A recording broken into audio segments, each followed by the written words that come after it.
ఓం శాంతి. ఈరోజు Murali date 18 March 2024. బాబా చెప్తున్నారు, మధురమైన పిల్లలారా, విచార సాగర మదనం చేసి అన్ని స్థానాలలో ఒకే విషయం పైన భాషణ జరిగే విధంగా ఒక విషయాన్ని ఎంచుకోండి. ఇదే మీ ఐక్యత అని బాబా అంటున్నారు. ఈరోజు మురళీలోని ప్రశ్న, పిల్లలైన మీరు ఎలాంటి శ్రమ చేస్తూ గౌరవయుక్తంగా ఉత్తీర్ణులు అవ్వగలుగుతారు? సమాధానము, కర్మ బంధనాల నుండి అతీతముగా అవ్వండి. ఎప్పుడైనా ఎవరితోనైనా మాట్లాడుతున్నప్పుడు ఆత్మ బాయి అనే దృష్టితో చూడండి. తండ్రి ద్వారా వినున్నప్పుడు కూడా తండ్రిని భృకుటి స్థానంలో చూడండి. బాయి అనే దృష్టి ద్వారా ఆ స్నేహము, సంబంధము స్థిరమైపోతుంది. ఇందులోనే శ్రమ ఉంది. దీని ద్వారానే గౌరవయుక్తంగా ఉత్తీర్ణులు అవ్వగలుగుతారు. ఉన్నతమైన పదవిని పొందే పిల్లలు ఈ పురుషార్థం తప్పకుండా చేస్తారు. ఓం శాంతి. మధురాతి మధురమైన పిల్లలకు ఇది మృత్యులోకము అని అర్థం చేయించబడింది. దానితో పోల్చేందుకు అమరలోకం కూడా ఉంది. శంకరుడు పార్వతీకి అమర కథను వినిపించాడు అని భక్తి మార్గంలో చెప్తారు. ఇప్పుడు మీరు అమరలోకానికి వెళ్తారు. శంకరుడు కథను వినిపించడు. కథను వినిపించేవారు జ్ఞానసాగరులైన ఒక్క తండ్రి మాత్రమే. కథను వినిపించేందుకు శంకరుడు జ్ఞానసాగరుడు కాదు. ఇలాంటి విషయాలపైన పిల్లలైన మీరు అర్థం చేయించాలి. మృత్యువుపై విజయం ఎలా పొందవచ్చు? ఈ జ్ఞానం అమరులుగా చేస్తుంది. దీని ద్వారానే ఆయుష్ కూడా వృద్ధి అవుతుంది. అక్కడ మృత్యు అనేది ఉండదు. ఇక్కడ మీరు 5 వికారాలు లేక రావణునిపైన విజయం పొందడం ద్వారా రామరాజ్యం లేక అమరలోకానికి అధికారులుగా అవుతారు. మృత్యులోకంలో రావణరాజ్యం ఉంటుంది. అమరలోకంలో రామరాజ్యం ఉంటుంది. దేవతలను ఎప్పుడూ మృత్యువు కబళించదు. అక్కడ కాలుని యమదూతలు ఉండరు. మనుషులు మృత్యువుపైన విజయం ఎలా పొందుకోవచ్చు అనే ఈ టాపిక్ కూడా చాలా బాగుంటుంది. ఇవన్నీ జ్ఞానానికి సంబంధించిన విషయాలు. భారతదేశం అమరలోకముగా ఉండేది. ఎంతో పెద్ద ఆయువు ఉండేది. సర్పం యొక్క ఉదాహరణ కూడా సత్యయుగం కొరకే. అక్కడ ఒక శరీరాన్ని వదిలి మరొక శరీరం తీసుకుంటారు. దీనిని బేహద్దు వైరాగ్యము అని అంటారు. ప్రపంచమంతా వినాశనం అవ్వనున్నది అని మీకు తెలుసు. ఈ పాత శరీరమును కూడా వదలాలి. ఇది 84 జన్మల పాత శరీరం. అమరలోకంలో ఇలా ఉండదు. కానీ ఇప్పుడు శరీరము వృద్ధాప్య స్థితికి వచ్చేసింది. శిథిలావస్థకు వచ్చేసింది. దీనిని వదిలి కొత్త శరీరాన్ని తీసుకుంటామని సత్యయుగంలో అయితే తెలిసిపోతుంది. తరువాత సాక్షాత్కారం కూడా అవుతుంది. జ్ఞానమునే సాక్షాత్కారము అంటారు. ఇప్పుడు మన కొత్త శరీరం తయారయ్యింది. ఇప్పుడు పాత శరీరాన్ని వదిలిపెట్టాలి. అక్కడ కూడా ఇలాగే జరుగుతుంది. దానిని అమరలోకము అని అంటారు. అక్కడ మృత్యువే రాదు. సమయం ఆసన్నమైనప్పుడు తమంతట తామే శరీరాన్ని వదిలేస్తారు. తాబేలు ఉదాహరణ కూడా ఇక్కడిదే. కర్మ పూర్తి అయిన తరువాత అది అంతర్ముఖమైపోతుంది. అంటే అవయవాలను లోపలికి ముడుచుకుపోతుంది. ఈ సమయంలోని ఉదాహరణను భక్తి మార్గంలో కాపీ చేస్తారు.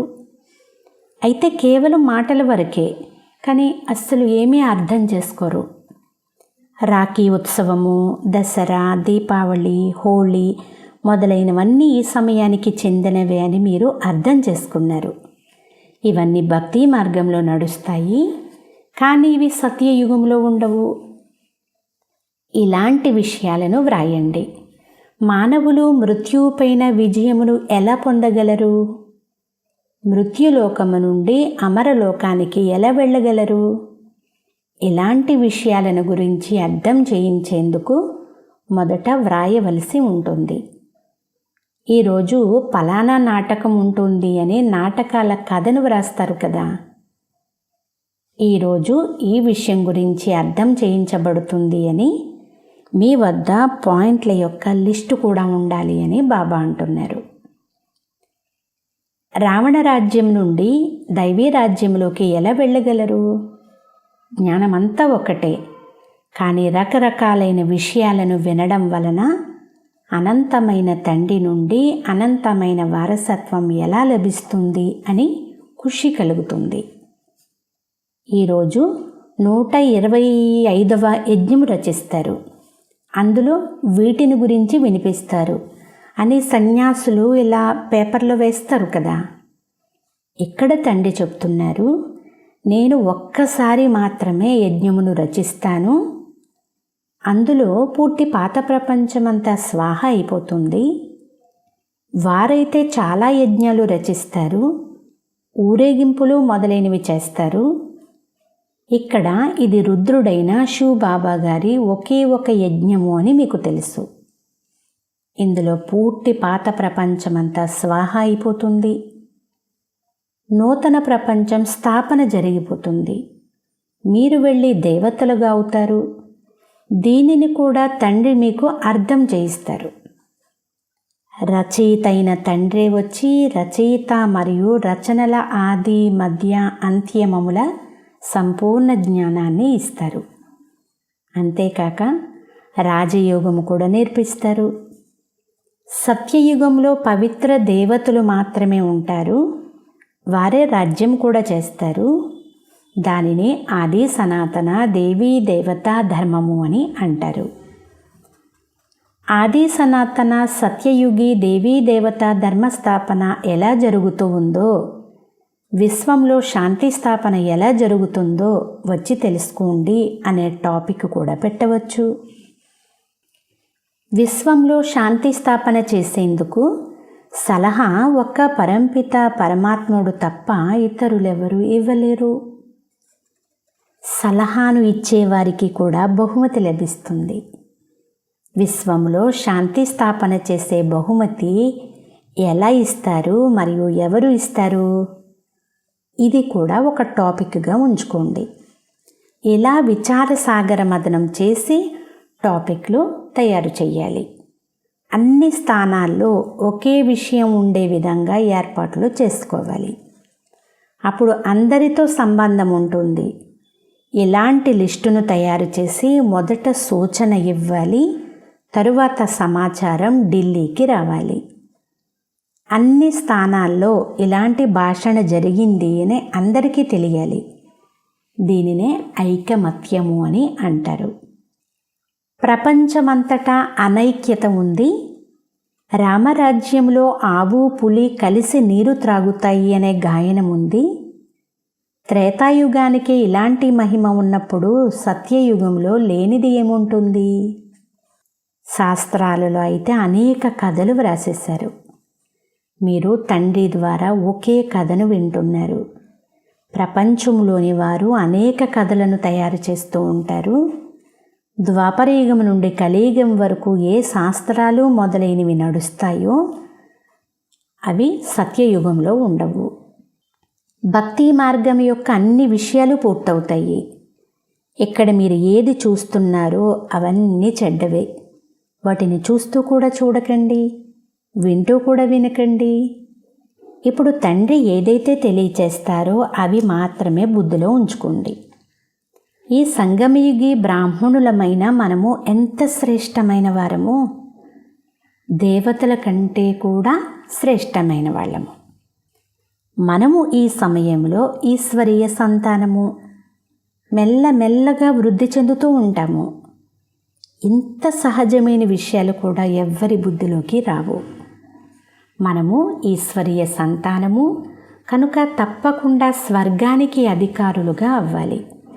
ఎందుకంటే ఆ తండ్రి స్వర్గ స్థాపన చేస్తారు. కోట్ల సంవత్సరాలు అని అన్నారనుకోండి, అసలు ఏ విషయమూ జ్ఞాపకం ఉండదు. బాబా పిల్లలకి 5000 సంవత్సరాల యొక్క కాలచక్రం గురించి తెలియచేస్తేనే పూర్తిగా గుర్తుపెట్టుకోవడం లేదు. ఒకవేళ కోట్ల సంవత్సరాలు అని అన్నారనుకోండి, అస్సలు ఏ విషయమూ జ్ఞాపకం ఉండదు. ఇది 5000 సంవత్సరాల మాట అని తండ్రి వచ్చి జ్ఞాపకం చేయిస్తున్నారు. మీరు దేవీ దేవతలుగా ఉండేవారు, ఇప్పుడు మళ్ళీ మిమ్మల్ని అలాగే చేస్తారు.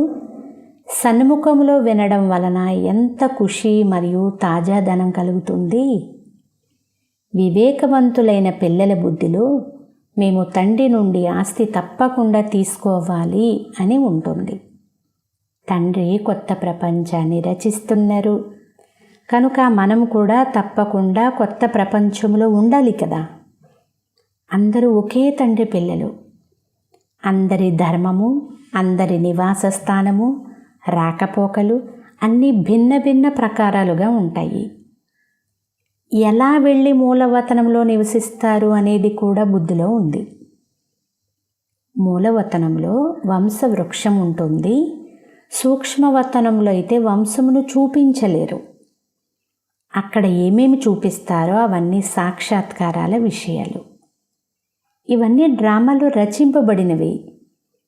మళ్ళీ సూక్ష్మవతనానికి కూడా వెళ్తారు. అక్కడ మూవీ అంటే మూగ సైగలతో నడిచే డ్రామా నడుస్తుంది. మధ్యలో మూవీ డ్రామా కూడా ఉండేది. తర్వాత టాకీ తయారైపోయింది, అంటే సంభాషణలతో కూడింది. సైలెన్స్ డ్రామా అయితే తయారవ్వలేదు. మేము శాంతిగా ఎలా ఉంటాము అనేది పిల్లలకు తెలుసు. అలా అక్కడ ఆత్మల ఎలా అయితే అక్కడ ఆత్మల వంశము ఉంటుందో అలా ఇక్కడ మనుష్యుల వంశం ఉంటుంది. ఇలాంటి విషయాలను బుద్ధిలో ఉంచుకొని మీరు ఉపన్యసించవచ్చు. అయినా చదువులో సమయం పడుతుంది. ఇది కూడా అర్థం చేసుకోవచ్చు. కానీ ధారణ చేసేందుకు, సంతోషం కలిగేందుకు స్మృతి యాత్ర ఎక్కడ ఉంది? ఇప్పుడు మీరు యథార్థ రీతిలో యోగం నేర్చుకుంటున్నారు. అందరినీ సోదరులుగా చూడండి అని పిల్లలకు అర్థం చేయించడం జరిగింది. ఇది ఆత్మ సింహాసనం కనుక భగీరథుడైన బాబా సింహాసనం కూడా ప్రసిద్ధమైంది. ఎప్పుడైనా ఎవరికైనా అర్థం చేయించేటప్పుడు నేను నా సోదరాత్మకి అర్థం చేయిస్తున్నాను అని భావించండి. ఇదే దృష్టి ఉండాలి కదా. కానీ ఇందులో చాలా కష్టం ఉంది. శ్రమ వలన ఉన్నతమైన పదవి లభిస్తుంది. తండ్రి కూడా ఇలాగే చూస్తారు. తండ్రి దృష్టి కూడా బ్రుకుటి మధ్య భాగంలోకే వెళ్తుంది. ఆత్మ ఏమో చాలా చిన్నని బిందువు. వినేది కూడా ఆత్మయే. మీరు తండ్రిని కూడా బ్రుకుటి మధ్యలోనే చూస్తారు. బాబా కూడా ఇక్కడే ఉన్నారు. సోదరుని ఆత్మ కూడా అంటే బ్రహ్మ బాబా యొక్క ఆత్మ కూడా ఇక్కడే ఉంది. ఇది బుద్ధిలో ఉండడం వలన జ్ఞానసాగరుని సంతానమైన మీరు కూడా మాస్టర్ జ్ఞానసాగరులుగా అవుతారు. మీకు ఇది చాలా సహజము. కానీ గృహస్థ వ్యవహారంలో ఉండేవారికి ఈ స్థితి కొంచెం కష్టం. వింటారు, ఇంటికి వెళ్ళిపోతారు. అక్కడ వాతావరణమే వేరుగా ఉంటుంది కదా. ఇక్కడైతే సహజము. స్వయాన్ని ఆత్మాని తెలుసుకోండి, బాబాను స్మృతి చెయ్యండి అని బాబా యుక్తులను చాలా సహజంగా తెలియజేస్తారు. వీరు కూడా సోదరులే అనే ఈ దృష్టి ద్వారా కర్మ బంధనాల నుండి అతీతులుగా అవుతారు. శరీరం కూడా మర్చిపోతారు. కేవలం తండ్రి మాత్రం గుర్తుంటారు. ఇందులో శ్రమ చేస్తూ ఉంటే గౌరవయుక్తంగా ఉత్తీర్ణులైపోతారు. అరుదుగా కొందరు మాత్రమే ఇలాంటి స్థితిలో ఉంటారు. వారే విశ్వానికి మాలికులుగా అవుతారు. 8 రత్నాల మాల ఉంది కదా, కనుక పురుషార్థం చెయ్యాలి. ఉన్నతమైన పదవిని పొందేవారు ఎలాగైనా తప్పకుండా పురుషార్థం చేస్తూ ఉంటారు. ఇందులో ఇతర విషయాలు ఏమీ కూడా వెలువడవు. సోదర దృష్టి, స్నేహము మరియు సంబంధాలు ఏర్పడతాయి. అదే దృష్టి స్థిరపడుతుంది. తండ్రి చెప్తున్నారు, మీకు చాలా గుహ్యమైన విషయాలు తెలియజేస్తాను. ఇది అభ్యాసం చేయడం శ్రమతో కూడిన పని. ఇక్కడ కూర్చున్నప్పుడు కూడా స్వయాన్ని ఆత్మగా భావించండి. ఆత్మయే వింటుంది. వినే ఆత్మను మీరు చూస్తారు. మనుషులైతే ఆత్మ నిర్లేపి అని అంటారు. మరి శరీరం ఏమైనా వింటుందా? ఇది తప్పు కదా. తండ్రి మీకు గుహ్యమైన విషయాలు వినిపిస్తారు. పిల్లలు శ్రమ పడవలసి ఉంటుంది. కల్పం క్రితం ఎవరు తయారయ్యారో వారు తప్పకుండా శ్రమ చేస్తారు. ఇలా మేము వింటూ వినిపిస్తూ ఉంటాము, అలవాటైపోయింది అని అనుభవం కూడా చెప్తారు. మన్మనాభవ అని ఆత్మకి వినిపిస్తారు. మళ్ళీ వారు మరొకరికి, ఆ మరొకరు ఇంకొకరికి చెప్తారు. మన్మనాభవ అనగా తండ్రిని స్మృతి చెయ్యండి. ఇది గుప్తమైన శ్రమ. చదువును కూడా ఏకాంతంలో చెట్ల క్రిందకు వెళ్ళి చదువుతారు. అది స్థూలమైనది. ఇది ప్రాక్టికల్గా చేయవలసిన విషయము. రోజు రోజుకు మీరు ఈ సాధన వృద్ధి చెందేలాగా చేసుకోండి. మీరు కొత్త కొత్త విషయాలు వింటున్నారు కదా. ఇప్పుడు మీరు ఏది వింటున్నారో దానిని కొత్త కొత్త వారు వచ్చి వింటారు. అప్పుడు వాళ్ళు మేము చాలా ఆలస్యముగా వచ్చాము అని అర్థం చేసుకుంటారు కూడా. అరే, మీరు ఇంకా ఫస్ట్ క్లాస్ అయినా గుహ్యాతి గుహ్యమైన విషయాలను వింటారు. పురుషార్థం చేయడం ద్వారానే ఉన్నతమైన పదవి లభిస్తుంది. ఇంకా మంచిది. మాయ అయితే చివరి వరకు వదలదు. మీరు విజయం పొందే వరకు మాయతో యుద్ధం నడుస్తూనే ఉంటుంది.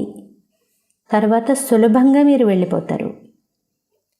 ఎవరు ఎంతెంత స్మృతి చేస్తూ ఉంటారో అంతంత మేము శరీరం వదిలి తండ్రి వద్దకు వెళ్తున్నామనేది అర్థం చేసుకుంటారు. బ్రహ్మతత్వంలో లీనమయ్యే లక్ష్యాన్ని ఉంచుకున్నవారు శరీరాన్ని వదిలినప్పుడు నిశ్శబ్దం ఆవరించడం ఈ బాబా కూడా చూశారు. అంటే బ్రహ్మబాబా.